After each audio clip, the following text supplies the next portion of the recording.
अरे भैया आज तो आँख खोलते ही काम पर निकलना पड़ गया। तो क्या था, आपने पहनी अपनी वेशभूषा और निकल गया काम के लिए। से ही भाई के यहाँ पे पहुंचे तो उन्होंने हमें बैग थमा दिया और हेलमेट थमा दिया चालान से बचने के लिए। तो आज बात कुछ ऐसी थी कि मैं निकलना था निवाड़ी जिले में, तो इस सूर्योदय का आनंद लेते हुए मैं ये हेलमेट अपनी मुंडी में लटका लेता हूँ। फिर पकड़ते हैं हमें सीधा वाला रोड। कुछ इस प्रकार प्रकृति का आनंद लेते हुए हम लोग बहुत जल्दी पहुँच जाते हैं उत्तर प्रदेश की सीमा पर। जैसे ही उत्तर प्रदेश का पेट्रोल पंप मिला तो हम लोगों ने अपनी गाड़ी की टंकी फुल करा ली। गाड़ी की टंकी के बाद हमने अपनी पेट की टंकी भी फुल कर ली। इसके बाद निवाड़ी जिले से महावीर द्वार द्वारा हम लोग अंदर बढ़ जाते हैं और पहुंच जाते हैं कस्टमर के घर पे। जैसे ही घर के अंदर गए तो उन्होंने अपना तुरंत हमें कूलर थमा दिया। तो इस कूलर की सर्विसिंग करके हमने इस कूलर को टनाटन बना दिया और निकल जाते हैं दूसरी कंप्लेन को सॉल्व करने के लिए। और रास्ते में कुछ इस प्रकार ट्रेन का हमने आनंद लिया। जैसे ही ट्रेन निकली तो यहाँ से मधुमक्खियों की तरह भीड़ मच गई। फिर हमने ली यहाँ से एक पानी की बोतल और निकल जाते हैं मंदिर में भोजन करने के लिए। तो यहाँ से भोजन करने के बाद हम लोग वहाँ से बाहर निकल आते हैं। तो अब जाना था हमें पृथ्वीपुर में। तो रास्ते में हमें कुछ इस प्रकार पुष्पा लवर भी मिल जाता है। हमने दूसरी कंप्लेन को भी जल्दी से समझा और उस कंप्लेन को भी हमने जल्दी से सॉल्व कर लिया। जैसे ही मैं घर पे लौटा तो मेरी भांजी ने कुछ इस प्रकार अपने मामा से कहा,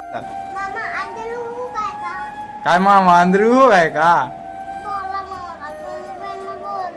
यहीं पे करता हूँ ब्लॉग को समाप्त।